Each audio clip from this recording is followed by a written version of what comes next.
Hello students. तो बच्चों, आज आपका जो चैप्टर है साउंड, उसमें हम आगे बढ़ेंगे और आज जो है आपका ये चैप्टर कंप्लीट हो जाएगा। ठीक है, तो इसमें आगे बढ़ने से पहले हम आज का टॉपिक जान लेते हैं क्या है। That is Audible and inaudible sound. Audible आप समझ सकते हैं ऐसे साउंड जिनको हम सुन सकते हैं, एंड इनऑडिबल ऐसे साउंड जिन्हें हम सुन नहीं सकते हैं। ठीक है बच्चों, तो जैसे आप जानते हैं कि जो साउंड है ये कैसे प्रोड्यूस होती है। When an object vibrate sound is produce, कि जब कोई भी ऑब्जेक्ट वाइब्रेट करता है तो साउंड आपकी प्रोड्यूस होती है। जैसे इस केस में है, आप देख रहे हैं जो ये पेंडुलम है ये वाइब्रेट करेगा। ठीक है, वाइब्रेशन इसका होगा तो साउंड प्रोड्यूस हो सकती है। बट आपने देखा होगा बेटा, जो पेंडुलम है उसकी जो साउंड है हमको सुनाई नहीं देती है। इसके पीछे क्या रीज़न होगा कि कुछ साउंड तो हमें सुनाई देती है और कुछ साउंड हमको सुनाई नहीं देती हैं। तो क्या रीज़न होगा इसके पीछे? एक्चुअली जो ये पेंडुलम जो आपका मूव कर रहा है, वाइब्रेट कर रहा है, ये कैसा है? इट में भी आपका हो सकता है 2 और 3 हर्ट्ज ओनली। इसकी जो फ्रीक्वेंसी है ये कैसी होगी? 2 और 3 हर्ट्ज, यानी कि 1 सेकंड में ये 2 या 3 बार ही आपका क्या करेगा? ये वाइब्रेट करेगा, एक वाइब्रेशन करेगा।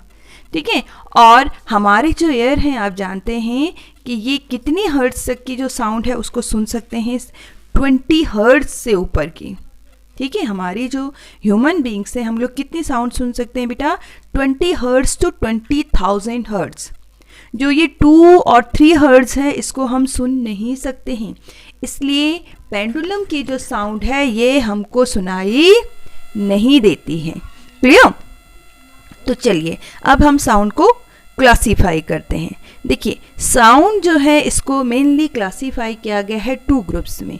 एक है आपका audible sound and another is inaudible sound. Audible sound, sound which we can hear, यानी कि ऐसे साउंड जिनका जो कितने हर्ट्ज के बीच होगी? 20 हर्ट्ज टू 20,000 हर्ट्ज। यानी कि ऐसे साउंड आप जानते हैं प्रोड्यूस होती है किससे? वाइब्रेशन से, और जिनकी फ्रीक्वेंसी 20 हर्ट्ज से लेके, यानी कि एक सेकंड में अगर कोई ऑब्जेक्ट जो है 20 टाइम्स हम कहें कि वाइब्रेट कर रहा है, एक ऑसिलेशन कंप्लीट कर रहा है, तो हम कहेंगे कि उस साउंड को हम सुन सकते हैं। लेकिन उससे कम अगर ये वाइब्रेट कर रहा है तो उस साउंड को हम सुन नहीं सकते हैं। और 20,000 हर्ट्ज से ऊपर की जो साउंड है उसको भी हम सुन नहीं सकते हैं। तो जो 20 से 20,000 हर्ट्ज के बीच की जो साउंड है, ऐसे साउंड को हम क्या कहते हैं? Audible sound. और दूसरी साउंड होती है बच्चों आपकी इनऑडिबल साउंड। इनऑडिबल साउंड यानी कि जिनको हम सुन नहीं सकते हैं, sound which we can not hear. ठीक है, यहाँ AR का आपका ही नहीं है, ये हेयर है। ठीक है, ऐसे जो एग्जाम्पल्स हैं इनकी जो फ्रीक्वेंसी है they may be less than 20 hertz. हमने जैसे पहले कहा कि 20 हर्ट्ज से नीचे की फ्रीक्वेंसी की साउंड भी हमको सुनाई नहीं देगी, एंड मोर देन 20,000 हर्ट्ज जो है उससे ज़्यादा फ्रीक्वेंसी की साउंड भी हमको सुनाई नहीं देगी। तो अब इसको समझते हैं कि 20 हर्ट्ज से नीचे की साउंड को हम क्या कहते हैं और 20,000 हर्ट्ज से ऊपर की साउंड को हम क्या कहते हैं। इससे पहले आपके पास एक चार्ट है यहाँ पे जिसमें फ्रीक्वेंसी दी गई है, डिफरेंट जो थिंग्स हैं हमारे चारों तरफ होती हैं कि वहाँ पे कितनी जो है हर्ट्ज की साउंड प्रोड्यूस होती होगी।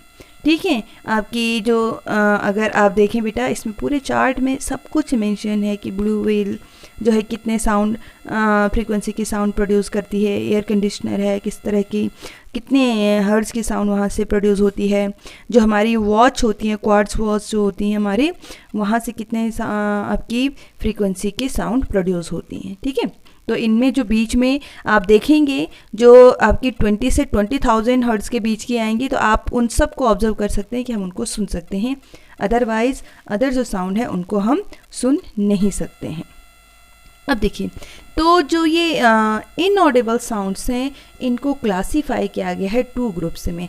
एक तो होती है बेटा आपकी इंफ्रा साउंड या इंफ्रासोनिक साउंड जिन्हें हम कहते हैं। ये कौन सी हैं? जिनकी फ्रीक्वेंसी क्या है? Less than 20 hertz. ठीक है, तो हम कह सकते हैं these are the sound which have lower frequency than 20 hertz. ठीक है। तो ऐसी साउंड को हम क्या कहते हैं, इंफ्रासोनिक साउंड्स हम कहते हैं। और ऐसी जो वेव्स बनती हैं, अब आपको पता है साउंड जो मूव करती हैं तो वो क्या फॉर्म करती हैं, वेव्स फॉर्म करती हैं, ठीक है। तो जो ये वेव्स होंगी, ऐसी जो वेव्स हैं इनको हम इंफ्रासाउंड वेव्स इन्हें हम कहते हैं। बहुत सारे एनिमल्स हैं जो इंफ्रासोनिक साउंड को प्रोड्यूस करते हैं, ठीक है। आपके एलिफेंट, व्हेल्स, राइनोसेरोस, ये कैसे एनिमल्स हैं, एलिगेटर, ये कुछ एनिमल्स हैं जो इंफ्रासोनिक साउंड्स को प्रोड्यूस करते हैं, यानी कि 20 हर्ट्ज से कम फ्रीक्वेंसी की साउंड को ये प्रोड्यूस करते हैं। और आपको पता है इस वजह से ये इतनी कम वेव्स इसकी होती है, हमें तो पता नहीं चलता है, लेकिन जो ये एनिमल्स हैं इन्हें तुरंत पता चल जाता है कि अर्थक्वेक आने वाला है, क्योंकि ये बहुत स्लो ये साउंड होती हैं, ठीक है। तो इन्हें ये कम फ्रीक्वेंसी की ये साउंड है, तो इसलिए इन्हें तुरंत पता चल जाता है कि अर्थक्वेक्स वगैरह के बारे में पता चल जाते हैं, ठीक है। ये बहुत ही सेंसिटिव होते हैं। अब देखिए दूसरी जो साउंड है बच्चों वो है अल्ट्रासाउंड। अब ये अल्ट्रासाउंड क्या है, या अल्ट्रासोनिक साउंड इन्हें हम कहते हैं। अल्ट्रासोनिक साउंड यानी कि ऐसे साउंड्स है जिनकी फ्रीक्वेंसी क्या है, मोर देन 20,000 हर्ट्ज, जिनकी 20,000 हर्ट्ज से ऊपर की फ्रीक्वेंसी होती है, ऐसे साउंड्स को हम कहते हैं अल्ट्रासोनिक साउंड्स, ठीक है। और इनको भी हम सुन नहीं सकते हैं, ऐसी जो साउंड्स हैं इनको हम सुन नहीं सकते हैं। बहुत सारे एनिमल्स हैं जो ये साउंड प्रोड्यूस करते हैं, जैसे आपके क्या हो गया, बैट हो गया, कैट हो गया, डॉग्स हो गए, ठीक है। डॉग भी जो अल्ट्रासोनिक साउंड है उसको सुन सकते हैं, उसको समझ सकते हैं। बैट जो है जब इनकी स्ट्रिलिंग होती है, चमगादड़ जो है, तो ये भी अल्ट्रासोनिक साउंड्स को प्रोड्यूस करते हैं, लेकिन इनकी फ्रीक्वेंसी इतनी हाई होती है कि हम इनको सुन नहीं सकते हैं, ठीक है।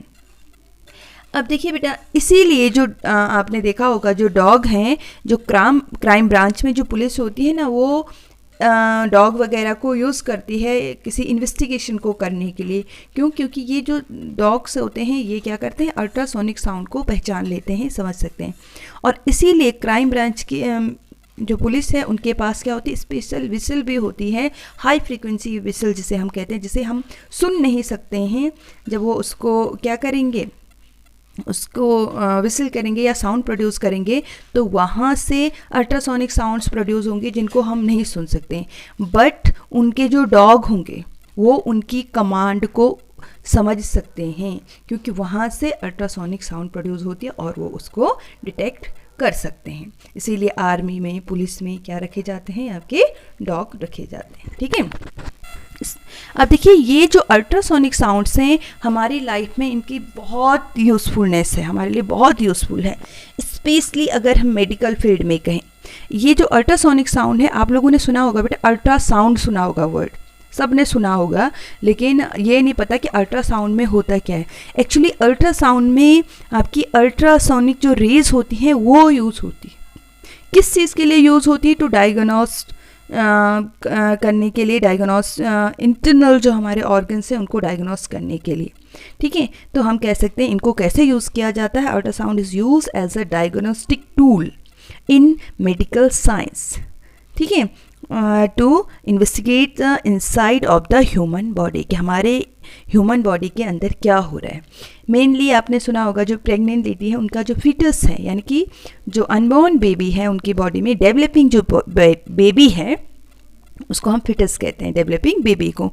तो उसको डिटेक्ट करने के लिए उसकी फुल ग्रोथ हो रही है, मदर वोम में नहीं हो रही है, किस तरह से वो ग्रो कर रहा है, तो इस चीज़ के लिए जो साउंड यूज़ की जाती है या जो रेज यूज़ की जाती हैं होती है अल्ट्रासोनिक रेज, जिससे पता चल जाता है कि किस तरह से बेबी डेवलप हो रहा है।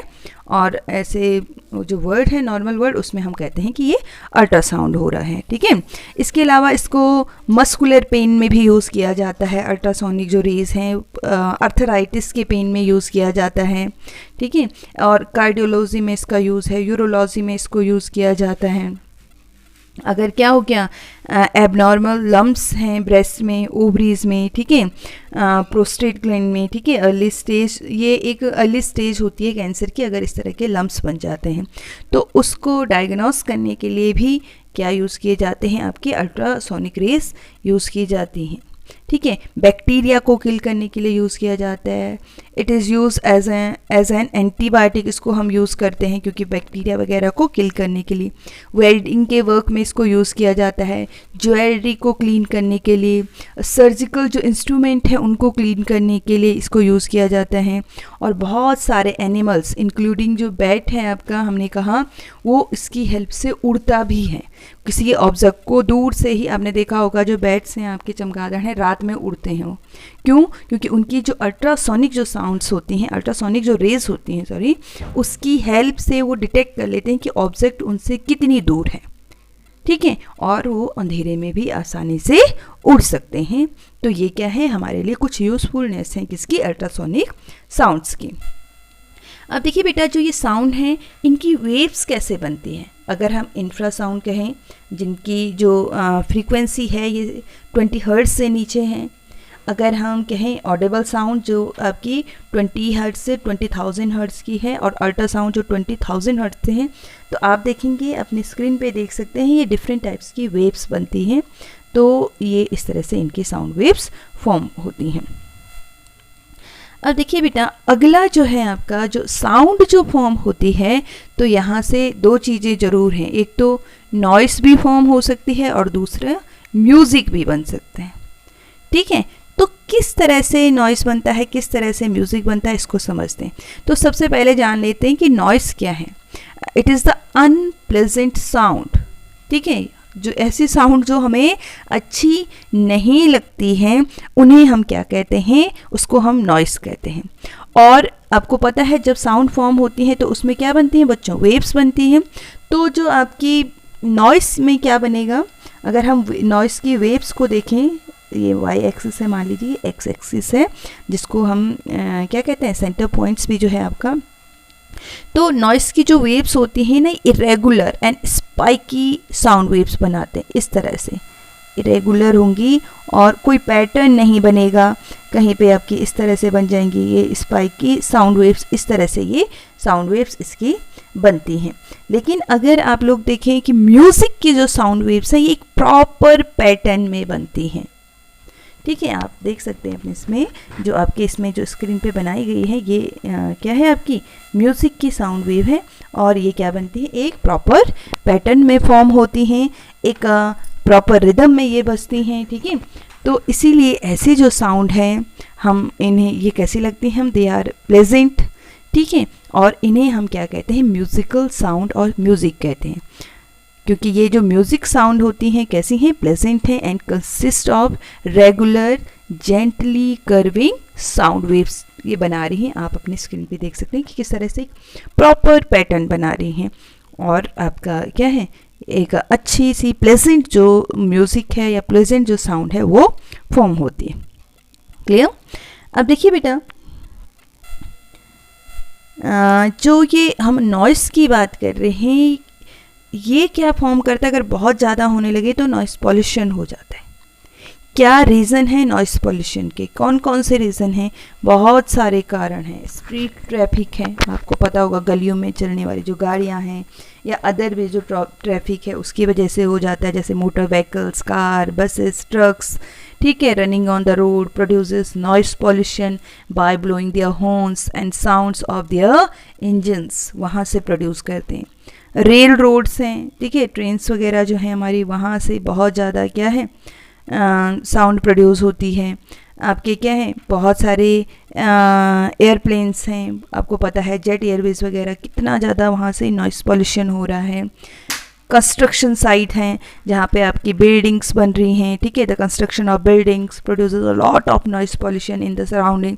आपने देखा होगा कभी वहाँ पे क्या कटता है, टाइल्स कट रही हैं, कभी कुछ कट रहा है, कोई भी कुछ बन रहा है, तो वेल्डिंग हो रही है, तो बहुत ज़्यादा नॉइस पॉल्यूशन होता है। और भी ज़्यादा आपके कंज्यूमर प्रोडक्ट्स जहाँ पे फॉर्म होते हैं वहाँ पे भी, उससे भी क्या होता है, बहुत ज़्यादा नॉइस पॉल्यूशन होता है। इसके अलावा अब दिवाली आने वाली है, तो bursting of crackers on various social and religious occasions हम कह सकते हैं, they produce the noise pollution, ठीक है। Various machine in factories make loud sounds and causes noise pollution. इसके अलावा आपके क्या है बेटा, जो क्या है एरोप्लेन्स हैं, हम कह सकते हैं landing and flying of aeroplanes produce noise pollution also. The playing of loud speakers and bands at marriage and other social functions causes noise pollution. अब ये बहुत सारे नॉइज़ पोल्यूशन क्या है रीज़न है. अब देखिए इसके नुकसान भी तो होंगे हमारे लिए. तो नॉइज़ पोल्यूशन के क्या नुकसान हैं? बहुत ज़्यादा नुकसान है. आप लोगों ने फील भी किया है होगा. इरिटेशन, चिड़चिड़ा हो जाता है इंसान जो है, ठीक है. इंक्रीज स्ट्रेस बढ़ जाता है. स्लीप डिस्टर्बेंस, नींद पूरी नहीं होती है. और एक हेल्दी रहने के लिए, अच्छी लाइफस्टाइल जीने के लिए हमें कम से कम 6 और ज़्यादा से ज़्यादा 6 to 8 आवर्स की जो स्लीप है वो क्या है, दैट इज़ वेरी नेसेसरी. लेकिन इस वजह से क्या नहीं हो पाते, हम लोग प्रॉपरली सो नहीं पाते हैं. इस वजह से क्या होगा, loud noise can causes the irritation and headache हो जाएगा, ठीक है, सिर दर्द रहेगा. इट ऑल्सो प्रोड्यूस, हम कह सकते हैं कि डिस्टर्ब आवर स्लीप, ठीक है. And continued lake of sleep is bad for health. अगर हम कंटिन्यू सो नहीं पा रहे हैं कई दिनों तक, तो ये क्या है, हमारी हेल्थ के लिए अच्छा नहीं होता है. क्लियर. तो ये क्या है, these are the some harmful effect of noise pollution. अब इसको रोका भी जा सकते हैं. किस तरह से इसको रोक सकते हैं हम लोग, क्या क्या कर सकते हैं, हम लोग क्या कर सकते हैं. Trees should be planted along the road and around buildings to reduce the noise pollution. अगर हम लोग क्या करें, प्लांटिंग करें, छोटे छोटे प्लांट्स लगाएं, ट्रीज लगाएं, ठीक है, तो इससे जो नॉइस पोल्यूशन हो रहा है वो थोड़ा कम हो जाएगा. हमारे जो व्हीकल्स हैं उनकी हम रेगुलर अगर सर्विसिंग कराएं तो इतना ज़्यादा नॉइस पोल्यूशन नहीं होता है. आप लोगों ने देखा होगा बहुत सारे लोग हैं अपने व्हीकल्स की सर्विसिंग नहीं कराते हैं. इस वजह से वहाँ से बहुत ज़्यादा आवाज़ें निकलती हैं, नॉइज़ निकलते हैं और नॉइज़ पोल्यूशन हो सकते हैं. जो बिल्डिंग्स हैं वो कैसे डिज़ाइन की जा सकती है, with suitable noise absorbing material for the walls, windows and ceilings also. जो वर्कर हैं इनको क्या प्रोवाइड करना चाहिए, should be provided with equipment such as ear plugs, ठीक है, ear muffs for hearing protection. जो ऐसी जगहों पे काम कर रहे हैं जहाँ पे इतना ज़्यादा नॉइस पोल्यूशन हो रहा है, तो उन लोगों को हेयर प्लग और एयर मफ्स दिए जा सकते हैं, ठीक है. इसके अलावा और हम क्या कर सकते हैं, the bursting of crackers should be avoided. हमें बहुत ज़्यादा क्रैकर्स को नहीं बर्न करना चाहिए. The horns of motor vehicle should not be blown unnecessarily. ऐसा नहीं कि मोटर के व्हीकल्स से जो आपके क्या है हॉर्न्स हैं उनको हम बजाए जा रहे हैं. और जो रेडियो है, स्टीरियो सिस्टम है, टेलीविज़न है, उनको बहुत लाउड साउंड पे हमको नहीं प्ले करना चाहिए, ठीक है. Loud speaker should be played at low volume during marriage and other social functions. आपको या किसी को भी दुनिया में अगर हमें अच्छे से लाइफ जीनी है और हम चाहते हैं कि नॉइस पोल्यूशन ना हो, तो हमें क्या करना चाहिए बेटा, जो लाउड स्पीकर्स हैं मैरिज वगैरह में, उनको एक टाइम तक ही हम लोग उसको बजाएं, ठीक है, एक टाइम तक ही प्ले करें, ठीक है. और क्या है, कम साउंड पे, जिससे किसी को भी डिस्टर्ब ना हो, किसी को नुकसान ना हो. नहीं तो आप लोगों ने जान लिया कि इसके कई सारे हमारे लिए हार्मफुल इफ़ेक्ट भी हैं, ठीक है. अब देखिए बेटा, ये तो नॉइस पोल्यूशन की बात हो गई, ठीक. अब आपके क्या है, डिफरेंट म्यूज़िकल इंस्ट्रूमेंट होते हैं जहाँ से बहुत सुंदर वॉइस फॉर्म होती है. तो ये कौन कौन से म्यूज़िकल इंस्ट्रूमेंट हैं, इनको क्लासीफाई किया गया है अलग अलग ग्रुप में. किस बेस पे इनको क्लासीफाई किया गया है, जैसे कहते हैं हम stringed musical instrument. Stringed musical instrument यानी कि ये कैसे म्यूज़िकल स्ट्रिंग इंस्ट्रूमेंट होंगे जहाँ पे क्या यूज़ की गई होगी, स्ट्रिंग्ड यूज़ की गई होगी, ठीक है. स्ट्रिंग्ड आप जानते हैं कहाँ पे यूज़ होती है, गिटार में, सितार में, वीणा में, वायलिन में, तानपुरा में, संतूर में, पियानो में, ठीक है, इकतारा में, वहाँ पे एक स्ट्रिंग यूज़ की जाती है ना, इसीलिए इसको क्या कहते हैं हम, स्ट्रिंग्ड म्यूज़िकल इंस्ट्रूमेंट हम इसे कहते हैं. तो ये कैसे म्यूजिक को प्रोड्यूस करते हैं, string musical instrument produce musical sound by the vibration of stretched string और वायर्स. उसमें जो स्ट्रिंग है या जो वायर है उसको अगर क्या कर दें, उसको स्ट्रेच किया जाए, उसको खींचा जाए तो साउंड प्रोड्यूस होती है। दूसरा जो बेटा म्यूज़िकल इंस्ट्रूमेंट अगर हम कहें तो कैसे होते हैं आपके, विंड म्यूज़िकल इंस्ट्रूमेंट भी होते हैं। जैसे आपका क्या है, यहाँ स्क्रीन पे मैं यहाँ पे आपको दिखा दूँ, ये तो आपके स्ट्रिंग्ड हो गए, जैसे तारा है, गिटार है, सितार है, ठीक है। और आपका अच्छा ये शहनाई है बेटा, सॉरी। और ये फ्लूट अगर आप देखो यहाँ पे बच्चों, तो फ्लूट कैसा वाला है आपका, flute is a wind musical instrument, यानी कि विंड म्यूज़िकल जिसमें हवा की हेल्प से जो बजता है, ठीक है। Wind musical instrument produce musical sound by the vibration of air columns inside them। आपको पता है इसके अंदर एयर कॉलम्स होते हैं और इनकी हेल्प से ही क्या है, साउंड प्रोड्यूस होती है। आपके इसमें भी एग्जांपल है शहनाई, जैसे आपका ये है, ये शहनाई है, ये विंड म्यूजिकल इंस्ट्रूमेंट है आपका। इसके अलावा क्या है, फ्लूट है आपकी, बांसुरी, ये भी क्या है, that is also wind musical instrument, ये आपका है, ठीक है। इसके अलावा भी और भी है बेटा आपका एक होता है ट्रम्पेट, ठीक है, that is also wind musical instrument, इसमें है नहीं ट्रम्पेट, ठीक है। तो ये क्या है, these are the some wind musical instrument. दूसरा देखिए बेटा, एक और है आपके मेम्ब्रेन टाइप्स म्यूजिकल इंस्ट्रूमेंट होते हैं।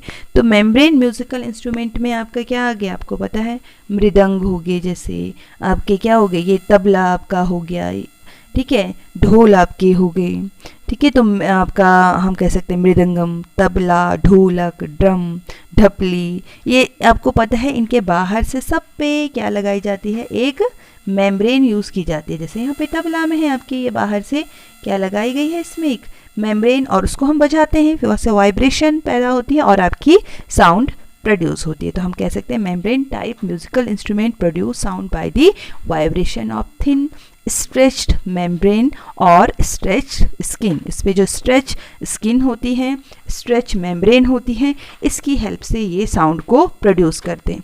इसके अलावा आपके और कैसे म्यूज़िकल इंस्ट्रूमेंट होते हैं, प्लेट टाइप म्यूज़िकल इंस्ट्रूमेंट।